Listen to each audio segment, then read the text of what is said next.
The Divine Troublemaker. In the vast tapestry of Japanese mythology, where gods and goddesses weave the fabric of existence, there exists a deity whose name alone sends shivers through the celestial realm, Susanoo, the god of storms and seas. But don't let that grand title fool you. Born from the most peculiar of circumstances, this divine being emerged from the nose of Izanagi, the creator god, during a ritual purification. Yes, you heard that correctly. A sneeze gave birth to one of Japan's most powerful deities. If that doesn't set the tone for an unusual god, I don't know what does. Unlike his siblings, who emerged from more dignified body parts, Amaterasu, the sun goddess, from the left eye, and Tsukuyomi, the moon god, from the right, Susanoo seemed determined to live up to his unconventional origins. From his very first breath, he displayed a personality as turbulent as the storms he would come to command. Picture a divine being with the power of hurricanes and the attitude of a rebellious teenager. That's our Susanoo. Family drama in heaven. Now, let me paint you a picture of the most dysfunctional family reunion you could imagine, but on a cosmic scale.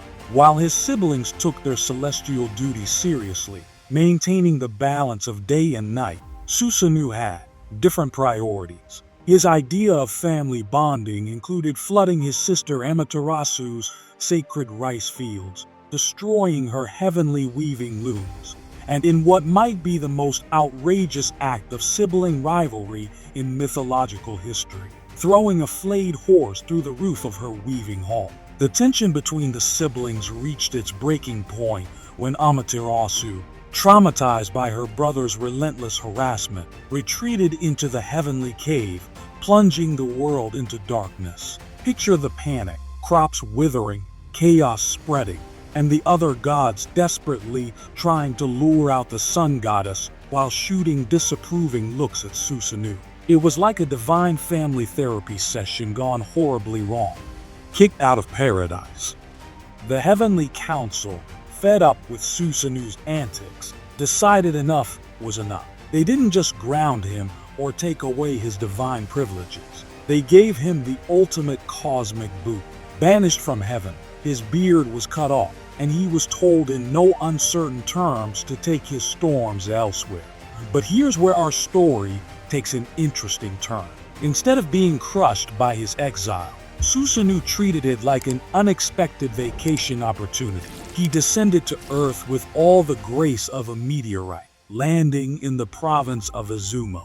This wasn't just any random location. Fate had plans for our troublemaker, and they involved a certain eight-headed problem.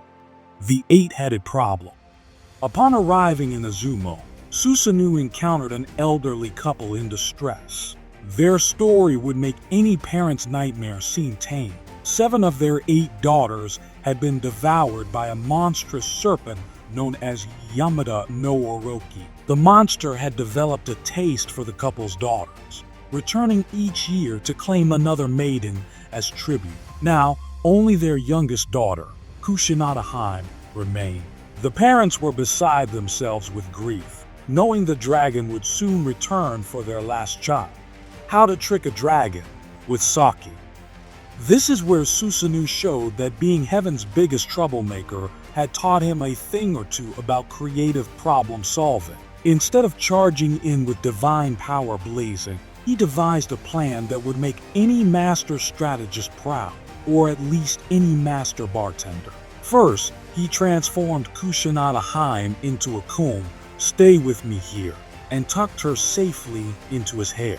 Then, he ordered the preparation of 8 vats of the strongest sake available, each placed in a separate gate-like enclosure. The plan was brilliant in its simplicity. Each head would drink from its own vat, making this essentially the first documented instance of an 8-way drinking contest with a dragon. When Yamata no Orochi appeared, the smell of sake proved irresistible. One by one, each head dipped down to drink, and one by one, they became increasingly intoxicated. Picture 8 massive dragon heads, each one progressively more drunk than the last. swaying like palm trees in a typhoon. Finally, when all 8 heads were thoroughly inebriated, the mighty serpent collapsed into a sake-induced stupor. Love story gone right. With the dragon unconscious, Susanoo didn't waste time.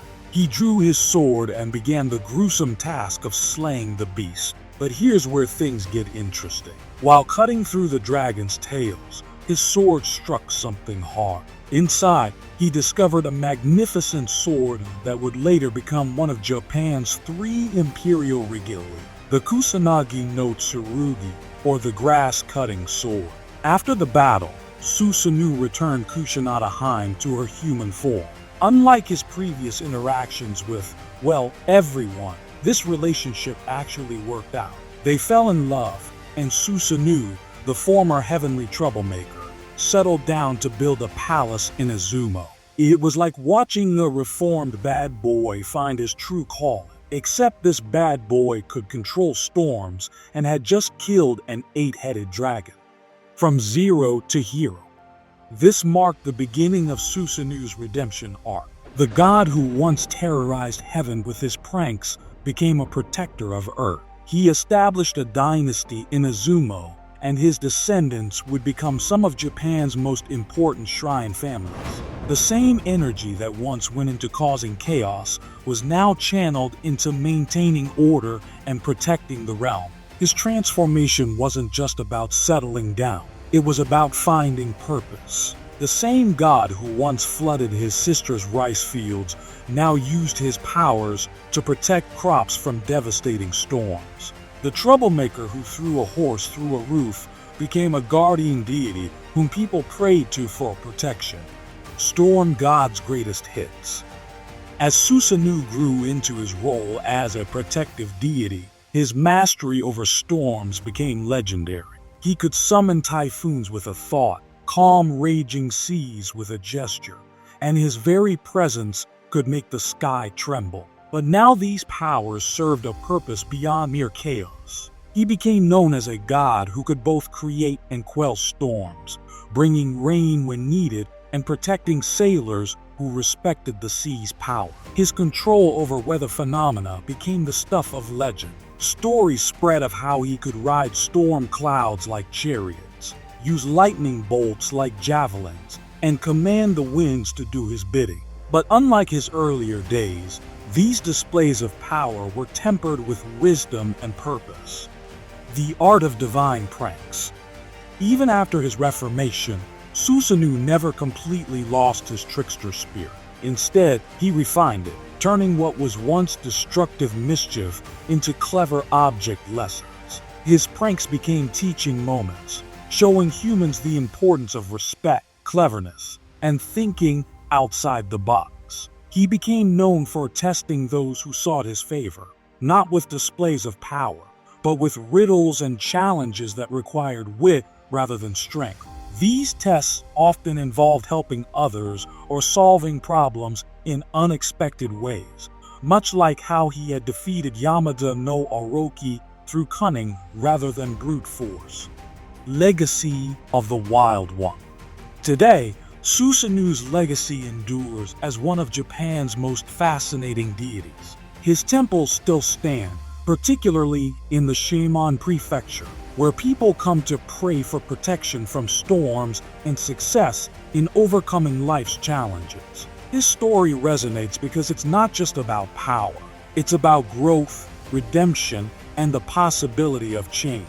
The tale of Susanoo teaches us that even the most chaotic forces can be transformed into something positive. His journey from heaven's exile to Earth's protector shows that redemption is possible for anyone willing to learn from their mistakes. His clever defeat of Yamata no Orochi demonstrates that problems often require thinking rather than force, and his relationship with Kushinada-hime proves that love can indeed tame the wildest of hearts. In the end, Susanoo's story is a reminder that our greatest weaknesses can become our greatest strengths. The very qualities that made him heaven's most notorious troublemaker, his passion, his creativity, his refusal to accept the status quo, became the tools of his redemption when properly channeled.